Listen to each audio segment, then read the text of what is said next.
नमस्कार, स्वागत है आप सभी का हमारी बेहद खास पेशकश शेयर बाजार सबका अधिकार। एक ऐसी मुहिम, एक ऐसा शो जहां पर हम कोशिश करते हैं कि शेयर बाजार से जुड़ी तमाम जानकारी आपको आसान भाषा में बताई जाए, ताकि अगर आप भले शेयर बाजार से जुड़ना चाहते हो या जुड़ चुके हो, निवेश कर चुके हो, अगर आपको चाहिए किसी भी तरह का मार्गदर्शन, तो आसान भाषा में हमारे एक्सपर्ट्स जो हैं आपको बताते हैं सही और सटीक रणनीति। और इस शो में आप भी भाग ले सकते हैं, आप भी हिस्सा ले सकते हैं। आपको बस करना ये है कि अपना सवाल हम तक पहुंचाना है। सवाल पूछने का तरीका आपके स्क्रीन पे फ्लैश हो रहा है। एक क्यूआर कोड है जो आपको तुरंत स्कैन कर देना है। स्कैन करते ही आप एक व्हाट्सएप नंबर से जुड़ जाएंगे, वहां पर अपना सवाल आप भेज दें। इसके अलावा सोशल मीडिया पे फिलहाल अगर देख रहे हैं तो यूट्यूब के कमेंट बॉक्स पे अपने सवाल डाल दीजिए।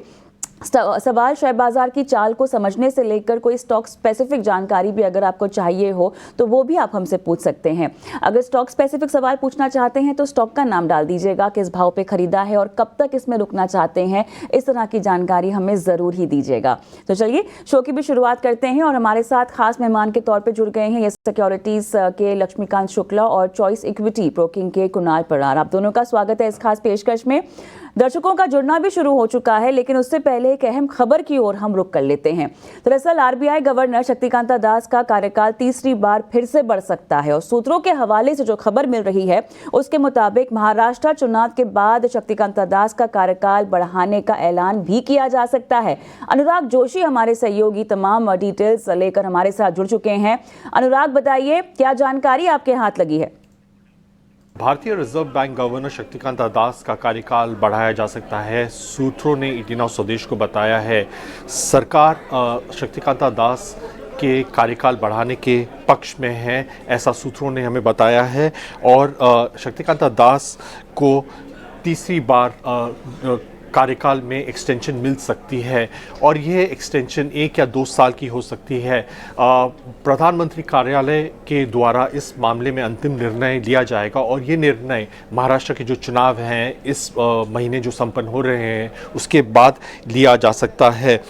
शक्तिकांता दास दिसंबर 2018 में गवर्नर बने थे और उसके बाद जो कोविड-19 पैंडमिक हुआ था, जिसके दौरान दुनिया की जो इकॉनमी है उसमें काफ़ी दबाव था, उस समय शक्तिकांता दास ने बहुत ही ड्रास्टिक हद तक इंटरेस्ट रेट घटा के और एक इकोनॉमिक स्टिमुलस का ऐलान करके भारत की जो अर्थव्यवस्था और मॉनेटरी पॉलिसी को उस समय एक बहुत ही सक्सेसफुल तरीके से चलाया था। शुक्रिया करेंगे अनुराग आपका इस अहम जानकारी के लिए। चलिए बढ़ते आगे और अब आपके पहले सवाल को शामिल करते हैं। राहुल कुमार हमारे साथ इस वक्त जुड़े हुए हैं। राहुल, गुड मॉर्निंग, कहाँ से बात कर रहे हैं? लगता है संपर्क टूट गया है हमारा राहुल से, लेकिन उन्होंने सवाल जो अपना भेजा है वो पीएनबी पे है। 113 रुपये पे इन्होंने पीएनबी में ख़रीदारी की है। जानना चाहते हैं कि आगे क्या नज़रिया बन रहा है। लक्ष्मीकांत जी बताइए, पीएनबी 113 113 पे इनकी बाइंग है, क्या करना चाहिए? देखिए, यहाँ पर एक शॉर्ट टर्म रिबाउंड आता हुआ दिखाई दे रहा है, बट ओवरऑल एक्सपेक्टेशन अभी भी बेरी सेंटीमेंट का ही है। एक छोटे से स्टॉप लॉस के साथ एक पुल बैक मूव एक्सपेक्ट किया जा सकता है पीएनबी में। और जो स्टॉप लॉस आता हुआ दिखाई दे रहा है वो 97 का है, और जब तक ये 97 के ऊपर होल्ड करता है तब तक ये पुल बैक मूव 109 से लेकर 110 के लेवल के टच कर सकता है। तो वहां पर हमें फिर से एक बार रिविजिट करना पड़ेगा चार्ट्स पर। अगर 110 के ऊपर क्लोजिंग आती है तब हमें एक अच्छा खासा अपसाइड मोमेंटम देखने को मिल सकता है पीएनबी में, नहीं तो फिर से वहां पे ये स्टॉक रेजिस्टेंस लेगा और फिर से वहां पे एक प्रॉफिट बुकिंग देखने को मिल सकती है। तो शॉर्ट टर्म रिबाउंड के लिए एक बार ये स्टॉक आता हुआ दिखाई दे रहा है toward the levels of 110 with the stop loss of 97। बिल्कुल, यहाँ पे पीएनबी पे एम लेवल्स दे दिए गए हैं लक्ष्मीकांत जी के तरफ से। इसी के बीच हम अगले दर्शक के साथ भी जुड़ जाते हैं। हमारे साथ आशीष कुमार शामिल है। Ashish, good morning. Good morning sir. बताइए। मैंने सर आईआरसीटीसी का शेयर खरीदा था 1039 पर जी। 3 साल पहले खरीदा था, तो अभी ये लॉस में चल रहा है, तो इसे मतलब आगे 1-2 साल के लिए होल्ड करना चाहिए कि नहीं करना चाहिए? जी, 1-2 साल के लिए ठीक है। आपको यहाँ पे काफ़ी लॉस होता हुआ तो नज़र आ रहा है। स्टॉक हम्म। 20-22% नीचे की तरफ ट्रेड कर रहे हैं वहाँ से। कुणाल जी, आपके पास आना चाहूँगा इस सवाल के लिए। आशीष जी की होल्डिंग IRCTC पर है 1039 के पास के भाव से, वहाँ से देखें तो स्टॉक 22% नीचे के तरफ ट्रेड करता हुआ नजर आ रहा है। अगर इस साल के हाई से देखें तो वहाँ से भी 30% नीचे की तरफ गिर चुका है। इतना गिरने के बाद क्या यहाँ पे कुछ एक्सपेक्टेशन नजर आ रहे हैं? हालांकि चार्ट में देखें तो 50 DMA पे कुछ 4-5 महीने से लगातार रेजिस्टेंस लेके वहाँ से ही सेलिंग प्रेशर आता हुआ नजर आ रहा है और बहुत ही टेम्परेरी पुल बैक देता हुआ नीचे की तरफ ही गिरता हुआ दिख रहा है। कि यहाँ पे कोई डाइवर्जेंस, कोई भी रिवर्सल के साइंस दिख रहे हैं? वेल उनकी खरीदारी देखने जाए तो 1039 के अराउंड है और अभी स्टॉक 815 के अराउंड चल रहा है। मार्केट के करेक्शन के साथ ही पर्टिकुलर स्टॉक में हमें करेक्शन देखने को मिला है। मेरा जो नजरिया है पर्टिकुलर स्टॉक में, वो अभी फिलहाल पोजीशन होल्ड करके चलने का बन रहा है। लॉन्ग टर्म की अवधि के लिए उन्होंने लिया हुआ है, तो इसमें घबराने वाली बात नहीं है। बस थोड़ा सा रिएक्शन मार्केट के साथ का मिला हुआ है, इसलिए स्टॉक में करेक्शन दिख रहा है। मैं कहूंगा कि जैसे ही मार्केट स्टेबल हो जाता है एंड जैसे ही स्टॉक सपोर्ट ले लेता है तकरीबन 750 के लेवल का, मुझे लगा है कि वहां से अच्छा खासा बाउंस बैक हमें देखने को मिल सकता है। तो व्यू पॉजिटिव साइड का यहाँ पे मेंटेन करके चलेंगे। मैं कहूंगा कि अगर 750 के अराउंड का अगर स्टॉक हमें लेवल दिखाता है तो वहां पे एवरेज करके चले, वहां से बाउंस बैक में ये स्टॉक सबसे पहले लेवल जो हमें दिखाएगा वो लेवल हमारा होगा 954 का। सो वहां पे उनकी कॉस्टिंग भी कम आ जाएगी और उनको वहां पे प्रॉफिट होने के चांसेस भी बन जाएंगे। और राइट, कुणाल से ये सलाह आती हुई IRCTC पर, जहां पर आपको होल्ड करने की सलाह दी जा रही है। सागर हमारे साथ फोन लाइन पर जुड़ गए हैं। सागर नमस्कार, गुड मॉर्निंग, कहाँ से बोल रहे हैं आप? मैं पुणे से बोल रहा हूँ। ओके, पूछिए। मेरा सवाल था, मेरे पास आइडिया के कुछ शेयर है around 5500 at the price of 9 rupees. Okay, बताइएगा क्या इरादा है आपका अब इसमें? शुड आई एग्जिट और होल्ड करूँ? क्योंकि और I am a long term investor, तो मैं वेट कर सकता हूँ। और दूसरा सवाल नाल्को के बारे में था। मेरे पास अराउंड 3500 शेयर्स है, अराउंड 118 की प्राइस टाइप पे, 118 के भाव पर। इसमें कितना रुकना है? yes. मैं रुक सकता हूँ, मतलब ऑलरेडी मैं वो 100% मेरे को रिटर्न दे रहा है, तो शुड आई वेट और एग्जिट? ऑलराइट, लक्ष्मीकांत जी आपके पास आऊंगी दोनों ही स्टॉक्स को लेकर। तो निकला जाए बोडो आइडिया में से, क्या कहेंगे आप? गहराता हुआ जा रहा है घाटा। देखिए, अगर सबसे पहले हम आइडिया की बात कर लेते हैं। आइडिया का जो डेली ट्रेंड है, वीकली ट्रेंड है, मंथली ट्रेंड है, वो बेरिश नजर आ रहा है। बट मुझे लगता है कि एक अच्छा खासा एक स्ट्रॉन्ग सपोर्ट भी दिखाई दे रहा है अराउंड द लेवल्स ऑफ 4.5 से लेकर 5 तक। तो वैसे भी इसने काफी अच्छा खासा करेक्शन दिखा दिया है। मंथली के लेवल पे ऑलरेडी 10% का करेक्शन ये स्टॉक शो कर रहा है। तो मुझे लगता है कि 4.5 से लेकर 5 रुपीज तक का एक स्ट्रॉन्ग सपोर्ट है। तो वहां से एक पुल बैक मूव हम एक्सपेक्ट कर सकते हैं, जो कि इस स्टॉक को पुश कर सकता है। सबसे पहला जो हर्डल दिखाई दे रहा है वो हमें दिखाई दे रहा है अराउंड दी लेवल्स ऑफ 12, और 12 को अगर क्रॉस करता है जो नेक्स्ट हर्डल है वो 19 है। बट उसके लिए इसको 4.5 से लेकर 5 के जोन को होल्ड करना आवश्यक रहेगा। वहीं पर अगर हम नेल्को की बात करें तो नेल्को का चार्ट काफी स्ट्रांग है। कल भी हमें एक ब्रेकआउट यहाँ पर आता हुआ दिखाई दिया था, और ओवरऑल स्ट्रेंथ भी हमें निफ्टी मेटल्स में भी आता हुआ दिखाई दे रहा है। सो जो नेशनल एल्युमिनियम है वहां पर जो डेली और मंथली के चार्ट्स पे भी कंसोलिडेशन ब्रेकआउट आ सकता है अगर ये स्टॉक 250 के ऊपर सस्टेन करेगा। ओवरऑल स्ट्रक्चर काफी बुलिश है। अगर इनके पास ये शेयर है तो वहां से ये 215 के स्टॉप लॉस के साथ होल्ड करके चल सकते हैं। ठीक है, तो ये एक अहम रणनीति आपको मिलती हुई नेल्को पर भी। बढ़ते आगे, टी दामोदर राव साहब हमारे साथ इस वक्त जुड़े हुए हैं। दामोदर जी नमस्कार, कहाँ से बात कर रहे हैं? हाँ जी नमस्कार, मैं रायपुर छत्तीसगढ़ से बोल रहा हूँ। जी बताएं, किस तरह से मदद की जाए आपकी? मेरा ये था कि मैं वेदांता लिमिटेड का लेना चाह रहा था। हाँ, तो अभी लेना उचित रहेगा क्या? ठीक है, क्या आपने 100 शेयर लेना चाहते हैं आप वेदांता के? 100 शेयर लेना चाह रहा था लॉन्ग टर्म के लिए। ठीक है, कुणाल मैं आपके पास आना चाहूँगा। मौजूदा जो स्थितियां हैं, ख़ास तौर पे अगर हम पूरे सेक्टर को देखें, उसे एक आधार बनाते हुए वेदांता पर राय दीजिए। क्या इन लेवल्स पे एंट्री करना ठीक रहेगा या किसी करेक्शन का वेट किया जाए, या कोई और लेवल है जिसका ध्यान रखना होगा? वेल 448 के अराउंड VEDL फिलहाल ट्रेड कर रहा है एंड मैं कहूंगा कि मौजूदा स्तर पे ही मैं पोजीशन बना के चलना चाहिए। एक अच्छी खासी रैली हमें यहाँ से देखने को मिल सकती है अगर मार्केट यहाँ से संभल जाता है तो। सो ओवरऑल जो इम्पैक्ट फिलहाल स्टॉक में पड़ी है वो मार्केट की वजह से पड़ी है, ओवरऑल इंडेक्स की वजह से पड़ी है। वैसे ये स्टॉक में ऐसे कोई खराबी नहीं है, आप यहाँ पे खरीदारी करके चल सकते हैं। 447 के अराउंड है, अगर आपके पास 100 रुपये है आप 50 रुपये फिलहाल इसमें इन्वेस्ट कीजिए एंड अगर कोई भी गिरावट अगर हमें देखने को मिलती है up to the level of 410 तो आप वहां पे बाकी के जो 50 रुपये है वो ऐड कर सकते हैं। ऊपरी लेवल की बात करूं तो आने वाले दिनों में ये स्टॉक हमें 560 एंड 560 जैसे ही ब्रेक करेगा 620 तक के भी लेवल दिखाने के लिए रेडी है। एंड इसमें न्यूज भी है कि ये अपने जो बाकी के जो बिजनेस है उसमें ये स्प्लिट भी होगा, तो उसका भी काफी अच्छा बेनिफिट आपको वहां पे मिल सकता है। तो लॉन्ग टर्म के नजरिए से ये स्टॉक काफी अच्छा लग रहा है फिलहाल के लिए। बिल्कुल, यहाँ पे पूरी एक अच्छी डिटेल्ड स्ट्रैटेजी ये दे दी गई है कुणाल जी के तरफ से वेदांता पर, साथ ही साथ एम लेवल्स भी बता दिए गए हैं। लेकिन कुणाल जी आपके पास ये आना चाहूँगा, दरअसल यूट्यूब पे हमें काफ़ी सवाल आ रहे हैं और एक सवाल HAL पर भी है। अब स्टॉक देखें तो इस साल के हाई से करीबन कुछ 30% गिर चुका है। इतना गिरने के बाद नीचे की तरफ थोड़ा सा कंसोलिडेट होता हुआ नजर आ रहा है।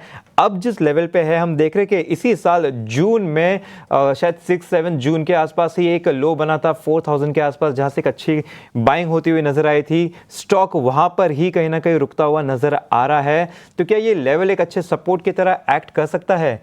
दोनों बता दीजिए, जो नए निवेशक है, जो न्यू इन्वेस्टर इसमें अगर एंटर करना चाहते हैं उनके लिए क्या ये अच्छा एक बाय हो सकता है? साथ ही साथ कोई अगर होल्ड कर रहे तो वो क्या करे स्टॉक में? वेल दो चीजें, पहले भी सेम लेवल पे सपोर्ट लेके HL ने एक अच्छी खासी मोमेंटम हमें दिखाई थी, लेकिन पहले की बात अलग थी। तब स्टॉक 200 DMA के ऊपर ट्रेड कर रहा था, तो जाहिर सी बात है कि स्टॉक को ऊपर जाना ही था। फिलहाल पिछले 3-4 दिन से स्टॉक 200 DMA के नीचे ट्रेड कर रहा है, तो एक सेलिंग प्रेशर बना रहेगा। अभी नई खरीदारी अगर करनी है तो नई खरीदारी के लिए मैं सिर्फ इतना ही कहूंगा कि 4265 का ये लेवल ध्यान में रखिए। 4265 के ऊपर स्टॉक सस्टेन होता है, 1-2 दिन का क्लोजिंग अगर हमें दिखाता है तो फिर हमें खरीदारी करके चलने की सलाह रहेगी। ये नए निवेशकों के लिए है 4265। जैसे ही 4265 के ऊपर स्टॉक सस्टेन होगा, वन वे ऊपर में 4950 और 4950 के ऊपर तेजस गति पकड़ के ये स्टॉक हमें 5500 तक के भी लेवल दिखा सकता है। ये नए निवेशकों के लिए जो बाई करना चाहते हैं ना, अभी जिन्होंने बाई करके रखा उनके लिए है। स्टॉक पिछले 3-4 दिन से 200 DMA के है नीचे ट्रेड कर रहा है, लेकिन जो की लेवल है 3900 वाला वो अभी तक ब्रेक नहीं किया है। ओके, तो मैं कहूंगा कि 3900 के एसएल के साथ एक बार आप होल्ड कीजिए। जैसे ही 4265 ब्रेक होता है आप वहां पे एवरेज भी कर सकते हो एंड इसके बेस पे आपकी कॉस्टिंग भी नीचे आएगी और आपको अच्छा खासा मुनाफा भी वहां पे हो सकता है। ऑलराइट, आगे बढ़ते हैं। व्हाट्सएप के जरिए भी दर्शक अपने सवाल हम तक पहुंचाते हैं, तो हुसैन साहब का सवाल मैं लेना चाहूँगी। हुसैन साहब हुडको पे सवाल पूछ रहे हैं और इनकी जो ख़रीद है वो 316 की बता रही हैं लक्ष्मीकांत जी। व्हाट्सएप पे सवाल है तो इन्होंने अपना नज़रिया तो हमें नहीं बताया है, लेकिन फ़िलहाल क्योंकि हम देख रहे हैं ये घाटे में भी है, कितना नियर टर्म आउटलुक अगर इनको रखना हो तो किस स्टॉप लॉस के साथ आप रुकने की सलाह देंगे? जो लॉन्ग टर्म ट्रेंड है वो थोड़ा बेरिश नजर आ रहा है, बट अगर हम पिछले कुछ दिनों का ट्रेंड देखें तो यहाँ पे एक डबल बॉटम बनता नजर आ रहा है अराउंड दी लेवल्स ऑफ 190 से लेकर 195 के जोन तक। तो मुझे लगता है कि अगर डबल बॉटम प्ले आउट होता है तो यहाँ से एक पुल बैक मूव हम एक्सपेक्ट कर सकते हैं स्टॉक में, और फिर ये स्टॉक हमें 230 के लेवल्स के आसपास दिखाई दे सकता है। तो मुझे लगता है कि आने वाले समय में 190 के स्टॉप लॉस के साथ 230 से लेकर 240 के जोन तक ये स्टॉक अपसाइड का मोमेंटम दिखा सकता है। तो 190 के स्टॉप लॉस के साथ ये होल्ड कर सकते हैं, और जब ये स्टॉक 230-240 के जोन पे आता है तो वहां पे एक अपॉर्चुनिटी रहेगी एग्जिट होने की इनके लिए। ठीक है, तो ये है राय आपको हुडको पर मिलती हुई। बढ़ते आगे, पंकज सिन्हा साहब हमारे साथ है पटना बिहार से। पंकज जी नमस्कार, बताइए किस स्टॉक पे आपका सवाल है? नमस्कार सर, हमारा जो है टाटा मोटर में 652 ऑलमोस्ट 700 के आसपास लिया हुआ है काफी शेयर। अच्छा, मतलब 1100-1200 क्वांटिटी है हमारे ठीक है। पास। चलिए, आपने जो एवरेज प्राइस बताई है वो 650 के आसपास बताई है। 650 से 700 होगा। ठीक है, ठीक है, ठीक है। कभी कभी 715 तक भी लिया है। अच्छा, अच्छा, अच्छा। चले, फिर भी SIP यही में। कहूंगा कि जिस तरह का प्रेशर स्टॉक ने लिया उसमें भी आप आपकी बाइंग थोड़ी सेफ है, सुरक्षित बाइंग है आपकी, मुनाफे में है आप। बताइए कितना समय दे सकते हैं? अभी हमारे पास कम से कम 1 साल का है समय। ठीक है, 1 साल का नजरिया। कुणाल, जरा बताइए, टाटा मोटर्स, जैसे मैंने कहा कि जिस तरह का प्रेशर स्टॉक ने देखा पिछले 1 महीने में, देखिए 12.5% तक का दबाव जो है वो स्टॉक पर देखने को मिला। अब एक मोमेंटम जो है वो नज़र आ रहा है। आज देख रहे हैं हम कि लगभग 2.5% ऊपर है ये स्टॉक। इनकी बाइंग 650, 700, कभी 710-12 के स्तर पे भी खरीदा है इन्होंने। बताइए क्या रणनीति होगी 1 साल के नजरिए के हिसाब से? वेल, आने वाले 1 साल की अगर बात करें तो मोमेंटम जो है वो पॉजिटिव साइड का ही लग रहा है। And I think JLR Tata Motors ने बात की है कि मोस्टली आने वाले 1-2 साल में वो डेट फ्री भी हो जाएगी। और अगर कंपनी डेट फ्री हो जाती है तो एक अच्छी खासी मोमेंटम हमें यहाँ पे ओवरऑल टाटा मोटर्स के स्टॉक में देखने को मिल सकती है। एंड थोड़े एग्रेसिव प्लान भी है टाटा मोटर्स ईवी को लेके, जेएलआर को लेके। तो हो सकता है कि वापस ये स्टॉक में आप फिलहाल होल्ड करके रखिए। अगर कुछ ऐसा कार्ड पे नहीं आता है तो मैं कहूंगा कि प्लीज आप मेंटेन करिए एक बार के लिए 740 730 का support on a closing basis, क्योंकि डेली वीकली चार्ट पे 100 MA का सपोर्ट है। सो अगर 440 के नीचे क्लोज आता है तो ट्रेंड नेगेटिव हो जाएगा और पॉसिबिलिटीज है कि वो 600 तक के भी लेवल दिखाए। सो ओवरऑल 1 साल का नजरिया वैसे पॉजिटिव ही है। सेफर साइड 740 का आप एसएल मेंटेन करके चलिए ऑन अ वीकली चार्ट। ये है राय आपको टाटा मोटर्स पे। इसी बीच हमें व्हाट्सएप पे काफ़ी सवाल आ रहे हैं, वहां से सवाल ले लेते हैं। कुणाल जी, आपके पास आना चाहूंगा इस सवाल के लिए। पंकज का सवाल है, दरअसल ये बजाज हाउसिंग फाइनेंस होल्ड कर रहे हैं, यहाँ पे इनकी खरीदारी देखें तो 173 के भाव से होल्ड कर रहे हैं 800 शेयर। अगर यहाँ पे हम चार्ट पे भी देखें तो 173 से देखें तो नीचे की तरफ कुछ 25% गिरता हुआ नज़र आ रहा है स्टॉक, और ऑलमोस्ट ये न्यू लो बनाता हुआ नज़र आ रहा है क्योंकि रीसेंट लिस्टिंग हुई है। तो यहाँ पे टेक्निकली अगर शॉर्ट टर्म में देखा जाए तो कैसा नज़र आ रहा है स्टॉक?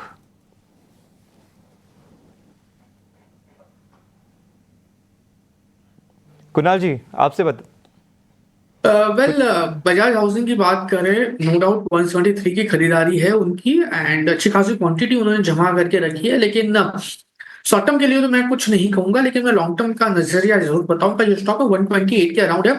फिलहाल आप आपकी जो पोजीशन है उसको होल्ड करके रख चलिए। आई थिंक यहाँ से थोड़ा सा और करेक्शन बढ़ सकता है 110 तक। और अगर 110 तक आता है तो वहां पे आप एवरेज करके चल सकते हो, क्योंकि लॉन्ग टर्म के नजरिए से स्टॉक की बात करूं तो आने वाले दिनों में हो सकता है कि स्टॉक आपको 160 और 160 जैसे ही क्रॉस करेगा मिनिमम आपको 180 तक के भाव दिखा सकता है। और अगर लॉन्ग टर्म की बात करें तो ये स्टॉक 250 के ऊपर जाने का भी सक्षम है। तो मेरा नजरिया यहाँ पे स्टॉक को होल्ड करके चलने का बन रहा है। और अगर 110 आता है तो आप वहां पे भी एवरेज करके चल सकते हो। ऑलराइट, चलिए कुणाल, एक और सवाल लेंगे व्हाट्सएप के ज़रिए। रोशन का आ रहा है, और कुणाल, गेल में इन्होंने खरीदारी कर रखी है। जो बाइंग प्राइस इन्होंने अपनी दी है वो 210 है, और काफ़ी मोटा घाटा भी इनको हो रहा है, लेकिन कब तक इसमें रुकना चाहते हैं उसको लेके जानकारी नहीं दी है। नियर टर्म आउटलुक और स्टॉप लॉस लगाने की सलाह क्या होगी अगर आप इसमें निवेशित रहने की सलाह इनको दे रहे हैं तो?